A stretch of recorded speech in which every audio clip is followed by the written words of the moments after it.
Hoy en Esperanza Cultural, uno de los mejores cuentos cortos de Miguel de Cervantes Saavedra. La fuerza de la sangre. Por favor suscríbete a nuestro canal Esperanza Cultural. Ahora nuestro cuento de hoy, La fuerza de la sangre. Una noche de las calurosas del verano, volvían de recrearse del río en Toledo un anciano hidalgo con su mujer, un niño pequeño, una hija de edad de 16 años y una criada. La noche era clara, la hora, las 11, el camino, solo, y el paso, tardo, por no pagar con cansancio la pensión que traen consigo las holguras que en el río o en la vega se toman en Toledo. Con la seguridad que promete la mucha justicia y bien inclinada gente de aquella ciudad, venía el buen hidalgo con su honrada familia, lejos de pensar en desastre que sucederles pudiese. Pero, como las más de las desdichas que vienen no se piensan, contra todo su pensamiento, les sucedió una que les turbó la holgura y les dio que llorar muchos años. Hasta 22 tendría un caballero de aquella ciudad a quien la riqueza, la sangre ilustre, la inclinación torcida, la libertad demasiada y las compañías libres, le hacían hacer cosas y tener atrevimientos que desdecían de su calidad y le daban renombre de atrevido.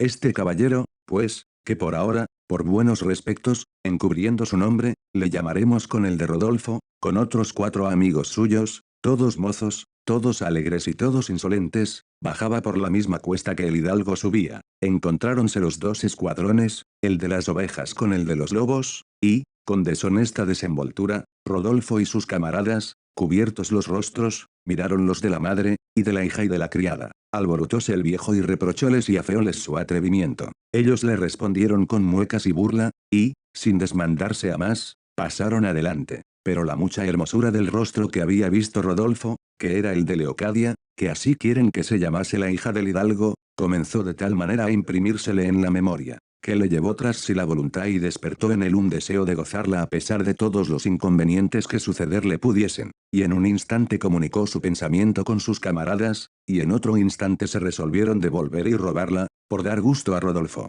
que siempre los ricos que dan en liberales hallan quien canonice sus desafueros y califique por buenos sus malos gustos. Y así, el nacer el mal propósito, el comunicarle y el aprobarle y el determinarse de robar a Leocadia y el robarla, casi todo fue en un punto. Pusiéronse los pañizuelos en los rostros, y, desenvainadas las espadas, volvieron, y a pocos pasos alcanzaron a los que no habían acabado de dar gracias a Dios, que de las manos de aquellos atrevidos les había librado. Arremetió Rodolfo con Leocadia, y, cogiéndola en brazos, dio a huir con ella, la cual no tuvo fuerzas para defenderse, y el sobresalto le quitó la voz para quejarse, y aún la luz de los ojos, pues, desmayada y sin sentido, ni vio quién la llevaba, ni a dónde la llevaban. Dio voces su padre, gritó su madre, lloró su hermanico, arañóse la criada, pero ni las voces fueron oídas, ni los gritos escuchados, ni movió a compasión el llanto, ni los araños fueron de provecho alguno, porque todo lo cubría la soledad del lugar y el callado silencio de la noche, y las crueles entrañas de los malhechores. Finalmente, alegres se fueron los unos y tristes se quedaron los otros. Rodolfo llegó a su casa sin impedimento alguno, y los padres de Leocadia llegaron a la suya lastimados, afligidos y desesperados, ciegos, sin los ojos de su hija, que eran la lumbre de los suyos, solos, porque Leocadia era su dulce y agradable compañía, confusos, sin saber si sería bien dar noticia de su desgracia a la justicia, temerosos no fuesen ellos el principal instrumento de publicar su deshonra. Veíanse necesitados de favor, como hidalgos pobres. No sabían de quién quejarse, sino de su corta ventura. Rodolfo, en tanto, sagaz y astuto, tenía ya en su casa y en su aposento a Leocadia, a la cual, puesto que sintió que iba desmayada cuando la llevaba, la había cubierto los ojos con un pañuelo, porque no viese las calles por donde la llevaba, ni la casa ni el aposento donde estaba, en el cual, sin ser visto de nadie, a causa que él tenía un cuarto aparte en la casa de su padre, que aún vivía, y tenía de su estancia la llave y las de todo el cuarto. Inadvertencia de padres que quieren tener sus hijos recogidos, antes que de su desmayo volviese Leocadia, había cumplido su deseo Rodolfo, que los ímpetus no castos de la mocedad pocas veces o ninguna reparan en comodidades y requisitos que más los inciten y levanten. Ciego de la luz del entendimiento, a escuras robó la mejor prenda de Leocadia, y, como los pecados de la sensualidad por la mayor parte no tiran más allá la barra del término del cumplimiento de ellos, quisiera luego Rodolfo que de allí se desapareciera Leocadia, y le vino a la imaginación de ponerla en la calle, así desmayada como estaba, y, yéndolo a poner en obra, sintió que volvía en sí, diciendo, ¿a dónde estoy, desdichada? ¿Qué oscuridad es esta? ¿Qué tinieblas me rodean? ¿Estoy en el limbo de mi inocencia o en el infierno de mis culpas? Jesús. ¿Quién me toca? ¿Yo en cama? ¿Yo lastimada? ¿Escúchasme, madre y señora mía? ¿Óyesme, querido padre? ¡Ay, sin ventura de mí, que bien advierto que mis padres no me escuchan y que mis enemigos me tocan! Venturosa sería yo si esta oscuridad durase para siempre, sin que mis ojos volviesen a ver la luz del mundo, y que este lugar donde ahora estoy, cualquiera que él se fuese, sirviese de sepultura a mi honra, pues es mejor la deshonra que se ignora que la honra que está puesta en opinión de las gentes. Ya me acuerdo, que nunca yo me acordara, que a poco que venía en la compañía de mis padres, ya me acuerdo que me saltearon, ya me imagino y veo que no es bien que me vean las gentes. Oh tú, cualquiera que seas, que aquí estás conmigo, y en esto tenía asido de las manos a Rodolfo, si es que tu alma admite género de ruego alguno, te ruego que, ya que has triunfado de mi fama, triunfes también de mi vida. Quítamela al momento, que no es bien que la tenga la que no tiene honra. Mira que el rigor de la crueldad que has usado conmigo en ofenderme se templará con la piedad que usarás en matarme, y así, en un mismo punto, vendrás a ser cruel y piadoso. Confuso dejaron las razones de Leocadia a Rodolfo, y, como mozo poco experimentado, ni sabía qué decir ni qué hacer, cuyo silencio admiraba más a Leocadia, la cual con las manos procuraba desengañarse si era fantasma o sombra lo que con ella estaba. Pero, como tocaba cuerpo y se le acordaba de la fuerza que se le había hecho, viniendo con sus padres, caía en la verdad del cuento de su desgracia, y con este pensamiento tornó a anudar las razones que los muchos sollozos y suspiros habían interrumpido, diciendo: atrevido mancebo, que de poca edad hacen tus hechos que te juzgue. Yo te perdono la ofensa que me has hecho con solo que me prometas y jures que, como la has cubierto con esta oscuridad, la cubrirás con perpetuo silencio sin decirla a nadie. Poca recompensa te pido de tan grande agravio, pero para mí será la mayor que yo sabré pedirte ni tú querrás darme. Advierte en que yo nunca he visto tu rostro, ni quiero vértele, porque, ya que se me acuerde de mi ofensa, no quiero acordarme de mi ofensor ni guardar en la memoria la imagen del autor de mi daño. Entre mí y el cielo pasarán mis quejas, sin querer que las oiga el mundo, el cual no juzga por los sucesos las cosas, sino conforme a él se le asienta en la estimación. No sé cómo te digo estas verdades, que se suelen fundar en la experiencia de muchos casos y en el discurso de muchos años, no llegando los míos a 17. Por do me doy a entender que el dolor de una misma manera ata y desata la lengua del afligido, unas veces exagerando su mal, para que se le crean, otras veces no diciéndole, porque no se le remedien. De cualquiera manera, que yo calle o hable, creo que he de moverte a que me creas o que me remedies, pues el no creerme será ignorancia, y el no remediarme, imposible de tener algún alivio. No quiero desesperarme, porque te costará poco el dármele, y es este: mira, no aguardes ni confíes que el discurso del tiempo temple la justa saña que contra ti tengo, ni quieras amontonar los agravios, mientras menos me gozares, y habiéndome ya gozado, menos se encenderán tus malos deseos. Haz cuenta que me ofendiste por accidente, sin dar lugar a ningún buen discurso, yo la haré de que no nací en el mundo, o que si nací, fue para ser desdichada. Ponme luego en la calle, o a lo menos junto a la iglesia mayor, porque desde allí bien sabré volverme a mi casa, pero también has de jurar de no seguirme, ni saberla, ni preguntarme el nombre de mis padres, ni el mío, ni de mis parientes, que, a ser tan ricos como nobles, no fueran en mí tan desdichados. Respóndeme a esto, y si temes que te pueda conocer en la habla, hágote saber que, fuera de mi padre y de mi confesor, no he hablado con hombre alguno en mi vida, y a pocos he oído hablar con tanta comunicación que pueda distinguirles por el sonido de la habla. La respuesta que dio Rodolfo a las discretas razones de la lastimada Leocadia no fue otra que abrazarla, dando muestras que quería volver a confirmar en él su gusto y en ella su deshonra, lo cual visto por Leocadia, con más fuerzas de las que su tierna edad prometían, se defendió con los pies, con las manos, con los dientes y con la lengua, diciéndole: haz cuenta, traidor y desalmado hombre, quienquiera que seas, que los despojos que de mí has llevado son los que pudiste tomar de un tronco de una columna sin sentido, cuyo vencimiento y triunfo ha de redundar en tu infamia y menosprecio. Pero el que ahora pretendes no le has de alcanzar sino con mi muerte. Desmayada me pisaste y aniquilaste, mas, ahora que tengo bríos, antes podrás matarme que vencerme, que si ahora, despierta, sin resistencia concediese con tu abominable gusto,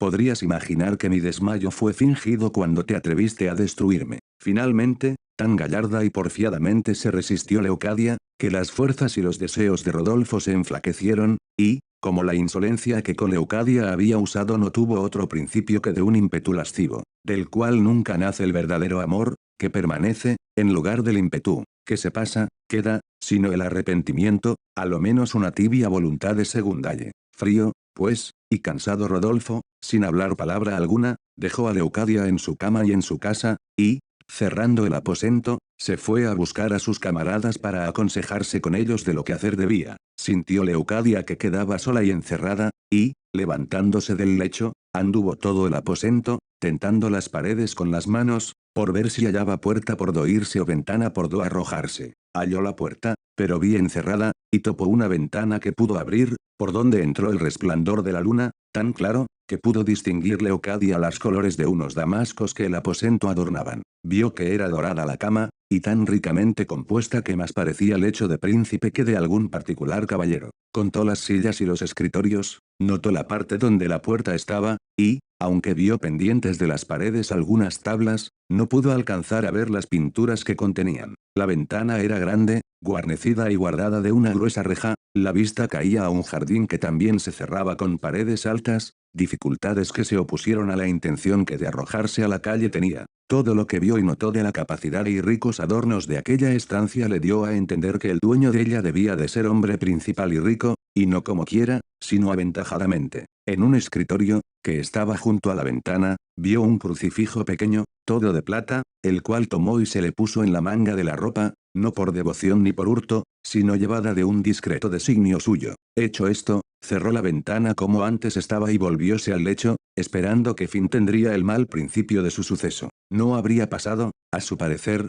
media hora, cuando sintió abrir la puerta del aposento y que a ella se llegó una persona, y, sin hablarle palabra, con un pañuelo le vendó los ojos, y tomándola del brazo la sacó fuera de la estancia, y sintió que volvía a cerrar la puerta. Esta persona era Rodolfo, el cual, aunque había ido a buscar a sus camaradas, no quiso hallarlas, pareciéndole que no le estaba bien hacer testigos de lo que con aquella doncella había pasado, antes, se resolvió en decirles que, arrepentido del mal hecho y movido de sus lágrimas, la había dejado en la mitad del camino. Con este acuerdo volvió tan presto a poner a Leucadia junto a la iglesia mayor, como ella se lo había pedido, antes que amaneciese y el día le estorbase de echalla, y le forzase a tenerla en su aposento hasta la noche venidera, en el cual espacio de tiempo ni él quería volver a usar de sus fuerzas ni dar ocasión a ser conocido. Llevóla, pues, hasta la plaza que llaman de ayuntamiento, y allí, en voz trocada y en lengua medio portuguesa y castellana, le dijo que seguramente podía irse a su casa,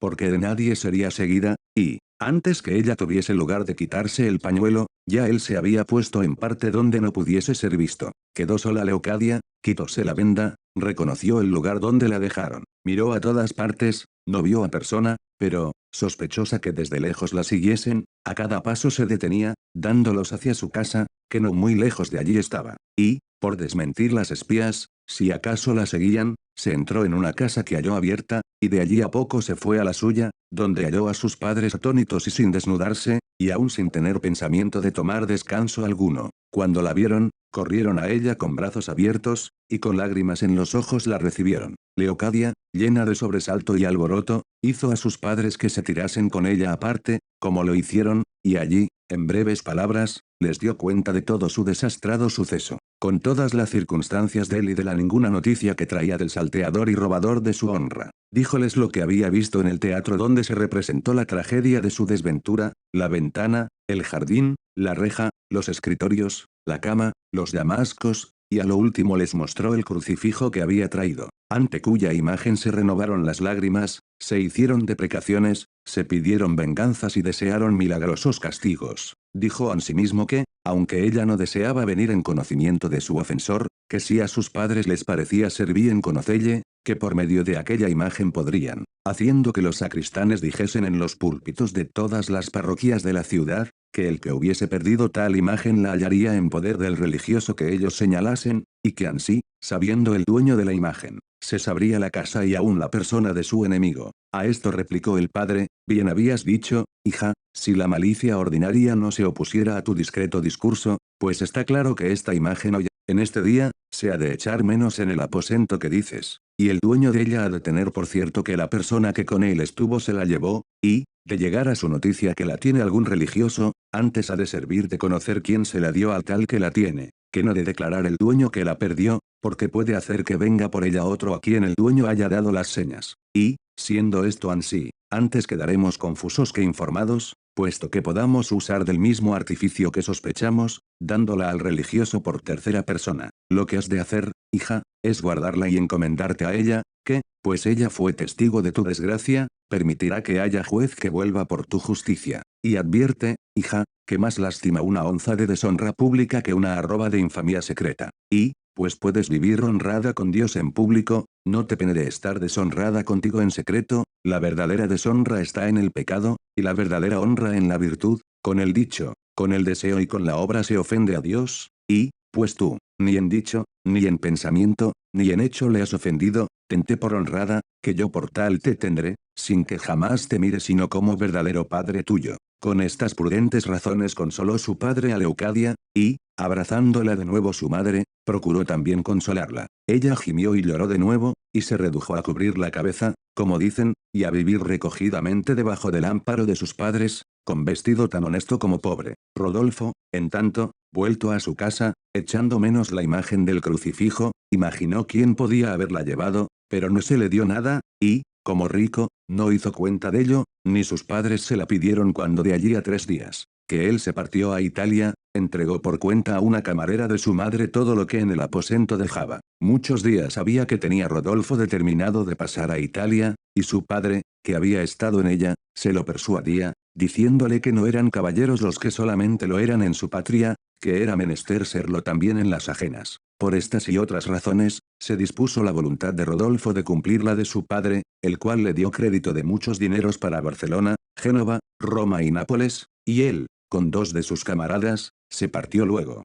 goloso de lo que había oído decir a algunos soldados de la abundancia de las hosterías de Italia y Francia, y, de la libertad que en los alojamientos tenían los españoles. Sonábale bien aquel Ecoli Buoni Polastri, Picioni, Presuto es Alcicie, con otros nombres de este Jaez, de quien los soldados se acuerdan cuando de aquellas partes vienen a estas y pasan por la estrecheza e incomodidades de las ventas y mesones de España. Finalmente, él se fue con tan poca memoria de lo que con Leocadia le había sucedido, como si nunca hubiera pasado. Ella, en este entretanto, pasaba la vida en casa de sus padres con el recogimiento posible, sin dejar verse de persona alguna, temerosa que su desgracia se la habían de leer en la frente. Pero a pocos meses vio serle forzoso hacer por fuerza lo que hasta allí de grado hacía. Vio que le convenía vivir retirada y escondida, porque se sintió preñada, suceso por el cual las en algún tanto olvidadas lágrimas volvieron a sus ojos, y los suspiros y lamentos comenzaron de nuevo a herir los vientos. Sin ser parte la discreción de su buena madre a consolalla. Voló el tiempo, y llegóse el punto del parto,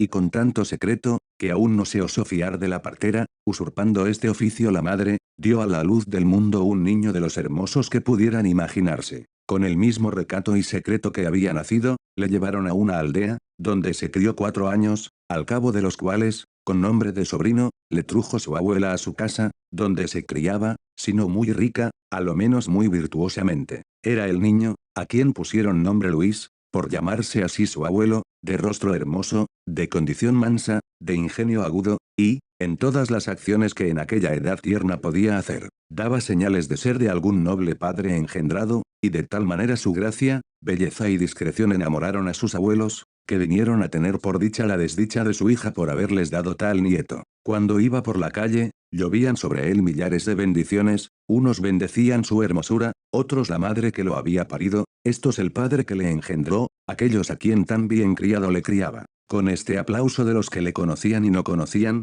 llegó el niño a la edad de 7 años, en la cual ya sabía leer latín y romance y escribir formada y muy buena letra, porque la intención de sus abuelos era hacerle virtuoso y sabio, ya que no le podían hacer rico, como si la sabiduría y la virtud no fuesen las riquezas sobre quien no tienen jurisdicción los ladrones, ni la que llaman fortuna. Sucedió, pues, que un día que el niño fue con un recaudo de su abuela a una parienta suya, acertó a pasar por una calle donde había carrera de caballeros. Púsose a mirar, y, por mejorarse de puesto, pasó de una parte a otra, a tiempo que no pudo huir de ser atropellado de un caballo, a cuyo dueño no fue posible detenerle en la furia de su carrera. Pasó por encima de él, y dejóle como muerto, tendido en el suelo, derramando mucha sangre de la cabeza. Apenas esto hubo sucedido, cuando un caballero anciano que estaba mirando la carrera, con no vista ligereza se arrojó de su caballo y fue donde estaba el niño, y, quitándole de los brazos de uno que ya le tenía, le puso en los suyos, y, sin tener cuenta con sus ganas ni con su autoridad,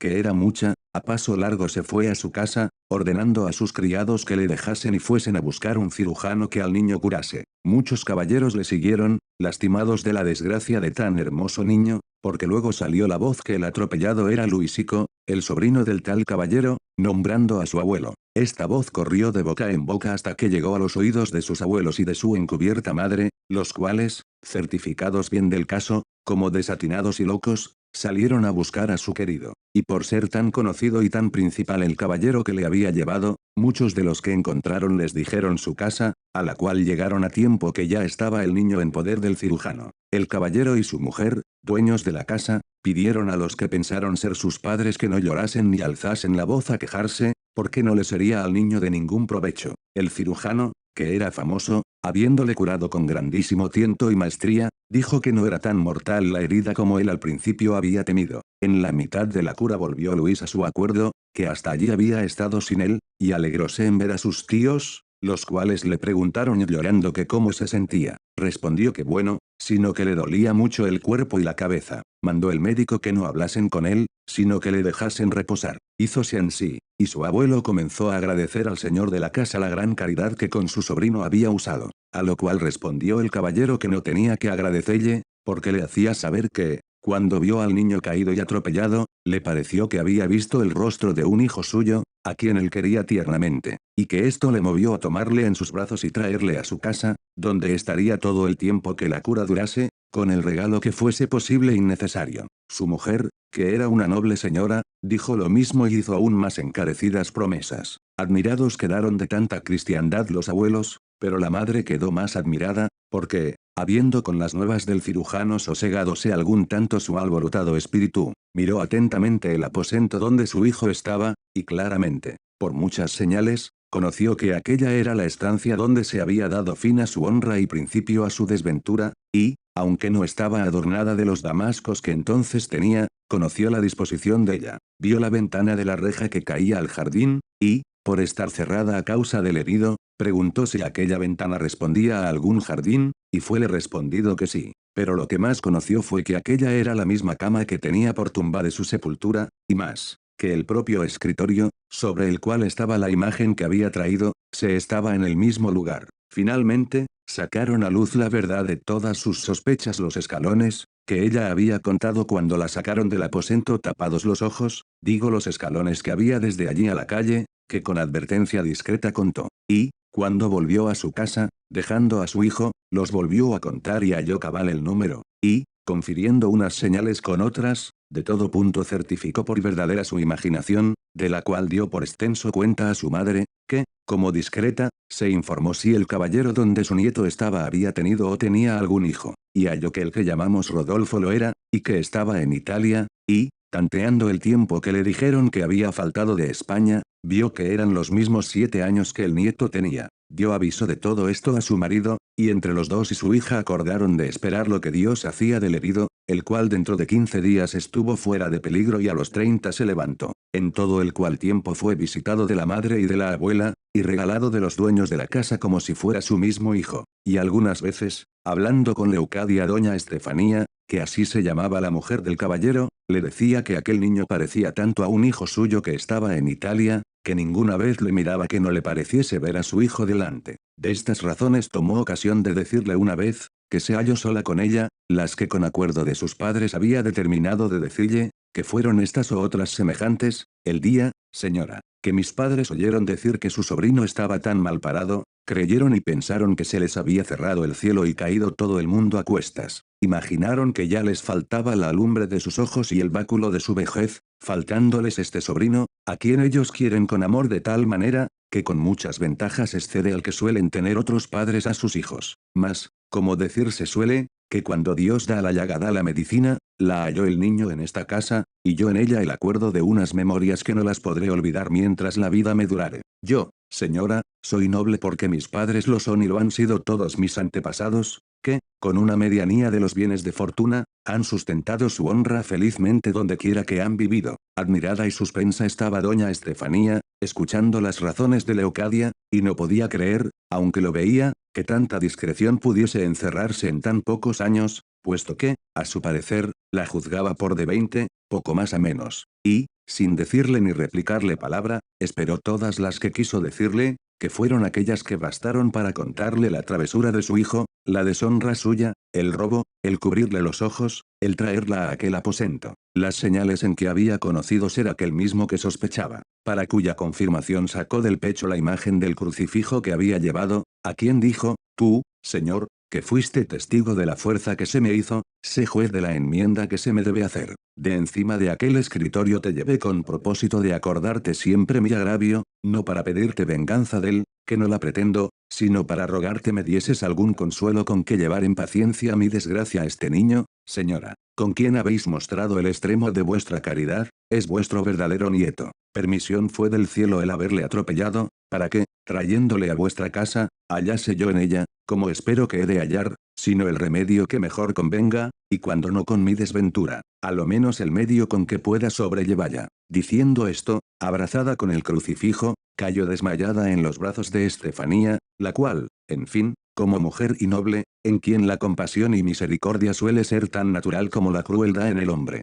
apenas vio el desmayo de Leocadia, cuando juntó su rostro con el suyo, derramando sobre él tantas lágrimas que no fue menester esparcirle otra agua encima para que Leocadia en sí volviese. Estando las dos de esta manera, acertó a entrar el caballero marido de Estefanía, que traía a Luisico de la mano, y, viendo el llanto de Estefanía y el desmayo de Leocadia, preguntó a gran priesa le dijesen la causa de do procedía. El niño abrazaba a su madre por su prima y a su abuela por su bienhechora, y asimismo preguntaba por qué lloraban grandes cosas. Señor, hay que deciros respondió Estefanía a su marido, cuyo remate se acabará con deciros que hagáis cuenta que esta desmayada es hija vuestra y este niño vuestro nieto. Esta verdad que os digo me ha dicho esta niña, y la ha confirmado y confirma el rostro de este niño, en el cual entrambos habemos visto el de nuestro hijo si más no os declaráis, señora, yo no os entiendo replicó el caballero. En esto volvió en sí Leocadia, y, abrazada del crucifijo, parecía estar convertida en un mar de llanto. Todo lo cual tenía puesto en gran confusión al caballero, de la cual salió contándole su mujer todo aquello que Leocadia le había contado, y él lo creyó, por divina permisión del cielo, como si con muchos y verdaderos testigos se lo hubieran probado. Consoló y abrazó a Leocadia, besó a su nieto, y aquel mismo día despacharon un correo a Nápoles, avisando a su hijo se viniese luego, porque le tenían concertado casamiento con una mujer hermosa sobremanera y tal cual para él convenía. No consintieron que Leocadia ni su hijo volviesen más a la casa de sus padres, los cuales, contentísimos del buen suceso de su hija, daban sin cesar infinitas gracias a Dios por ello. Llegó el correo a Nápoles, y Rodolfo, con la golosina de gozar tan hermosa mujer como su padre le significaba, de allí a 2 días que recibió la carta, ofreciéndosele ocasión de 4 galeras que estaban a punto de venir a España, se embarcó en ellas con sus 2 camaradas, que aún no le habían dejado, y con próspero suceso en 12 días llegó a Barcelona, y de allí, por la posta,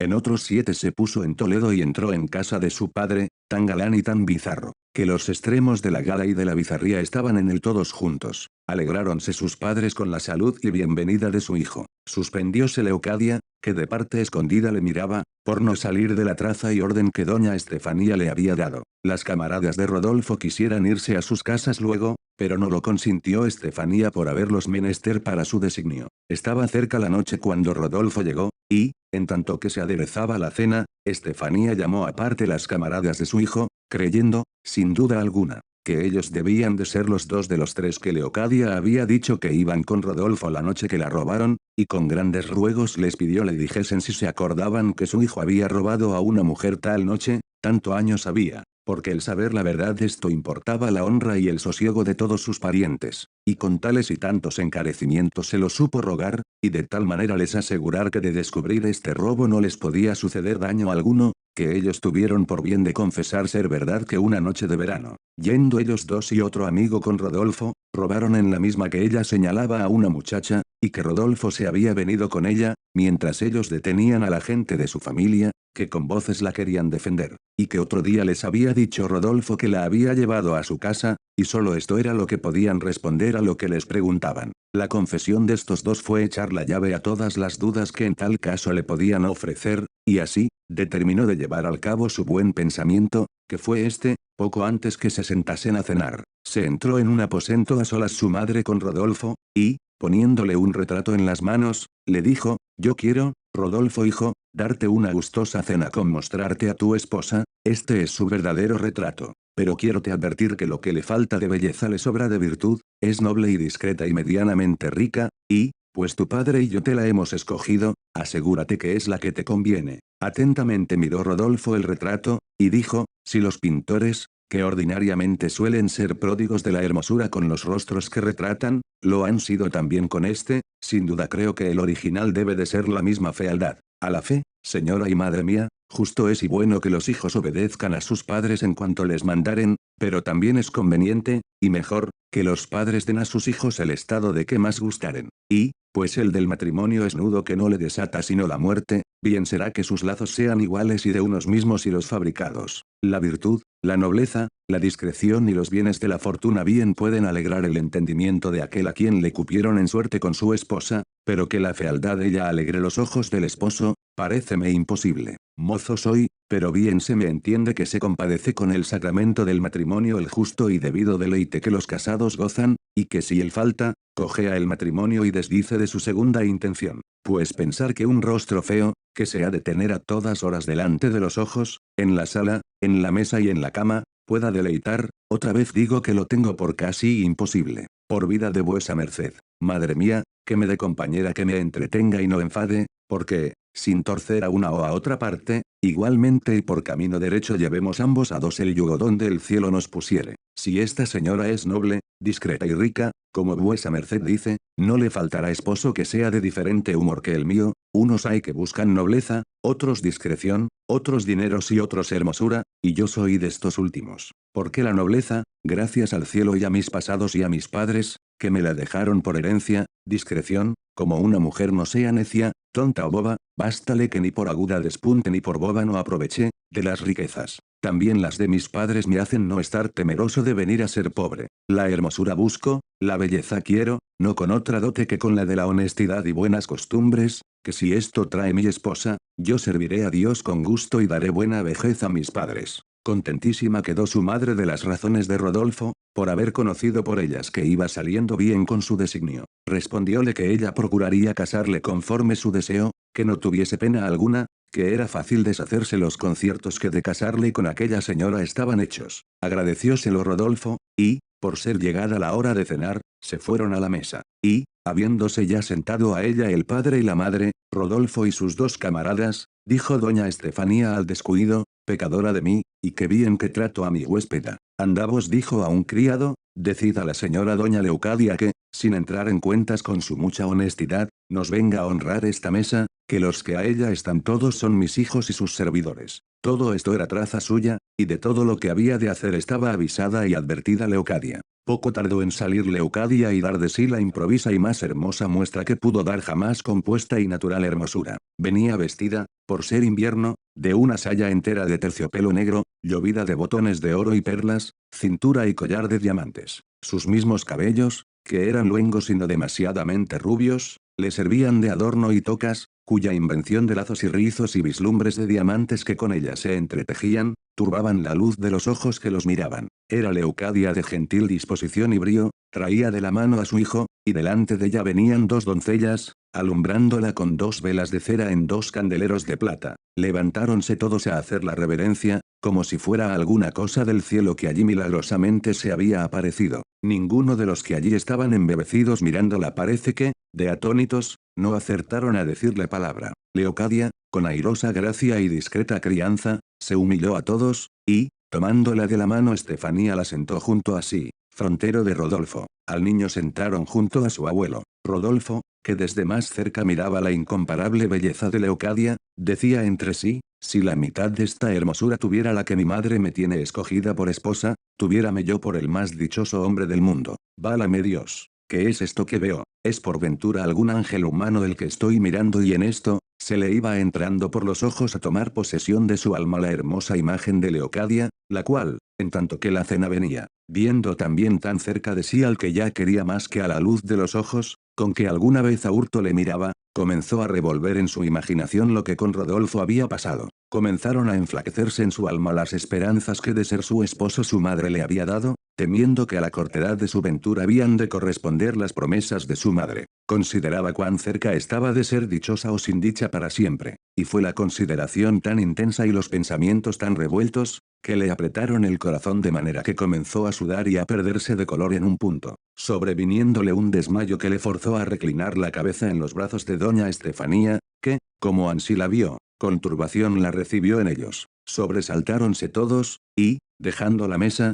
acudieron a remediarla. Pero el que dio más muestras de sentirlo fue Rodolfo, pues por llegar presto a ella tropezó y cayó 2 veces. Ni por desabrocharla ni echarla agua en el rostro volvía en sí, antes, el levantado pecho y el pulso, que no se le hallaban, iban dando precisas señales de su muerte, y las criadas y criados de casa, como menos considerados, dieron voces y la publicaron por muerta. Estas amargas nuevas llegaron a los oídos de los padres de Leocadia, que para más gustosa ocasión los tenía doña Estefanía escondidos, los cuales, con el cura de la parroquia, que ansimismo con ellos estaba, rompiendo el orden de Estefanía, salieron a la sala. Llegó el cura presto, por ver si por algunas señales daba indicios de arrepentirse de sus pecados, para absolverla de ellos, y donde pensó hallar un desmayado halló 2, porque ya estaba Rodolfo, puesto el rostro sobre el pecho de Leocadia. Diole su madre lugar que a ella llegase, como a cosa que había de ser suya, pero, cuando vio que también estaba sin sentido, estuvo a pique de perder el suyo, y le perdiera si no viera que Rodolfo tornaba en sí,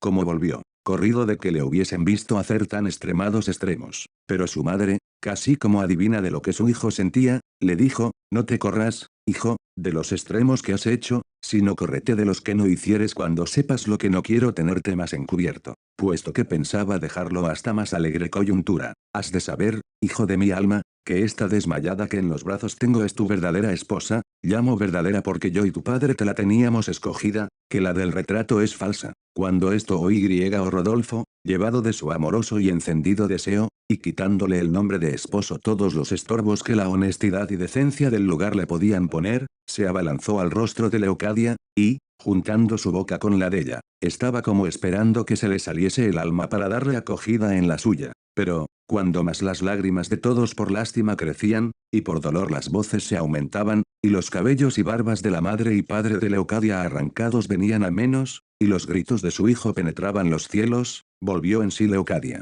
y con su vuelta volvió la alegría y el contento que de los pechos de los circunstantes se había ausentado. Hallóse Leocadia entre los brazos de Rodolfo, y quisiera con honesta fuerza desasirse de ellos, pero él le dijo, no, señora, no ha de ser ansí. No es bien que punéis por apartaros de los brazos de aquel que os tiene en el alma. A esta razón acabó de todo en todo de cobrar Leocadia sus sentidos, y acabó doña Estefanía de no llevar más adelante su determinación primera, diciendo al cura que luego desposase a su hijo con Leocadia. Él lo hizo ansí, que por haber sucedido este caso en tiempo cuando consola la voluntad de los contrayentes, sin las diligencias y prevenciones justas y santas que ahora se usan, quedaba hecho el matrimonio. No hubo dificultad que impidiese el desposorio, el cual hecho, déjese a otra pluma y a otro ingenio más delicado que el mío el contar la alegría universal de todos los que en él se hallaron, los abrazos que los padres de Leocadia dieron a Rodolfo, las gracias que dieron al cielo y a sus padres, los ofrecimientos de las partes, la admiración de las camaradas de Rodolfo,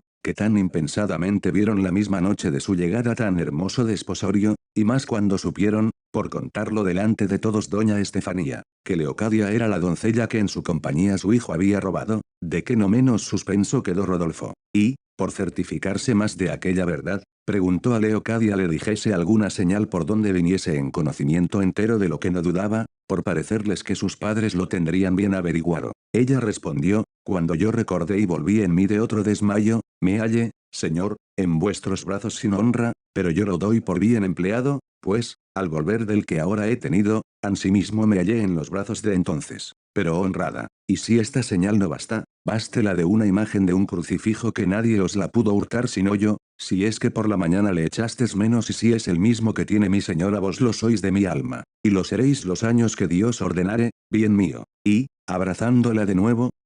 volvieron las bendiciones y parabienes que les dieron. Vino la cena, y vinieron músicos que para esto estaban prevenidos. Viose Rodolfo a sí mismo en el espejo del rostro de su hijo, lloraron sus 4 abuelos de gusto, no quedó rincón en toda la casa que no fuese visitado del júbilo, del contento y de la alegría. Y, aunque la noche volaba con sus ligeras y negras alas, le parecía a Rodolfo que iba y caminaba no con alas, sino con muletas, tan grande era el deseo de verse a solas con su querida esposa. Llegóse, en fin, la hora deseada, porque no hay fin que no le tenga. Fuéronse a acostar todos, quedó toda la casa sepultada en silencio, en el cual no quedará la verdad de este cuento, pues no lo consentirán los muchos hijos y la ilustre descendencia que en Toledo dejaron, y agora viven, estos dos venturosos desposados, que muchos y felices años gozaron de sí mismos, de sus hijos y de sus nietos, permitido todo por el cielo y por la fuerza de la sangre, que vio derramada en el suelo el valeroso, ilustre y cristiano abuelo de Luisico.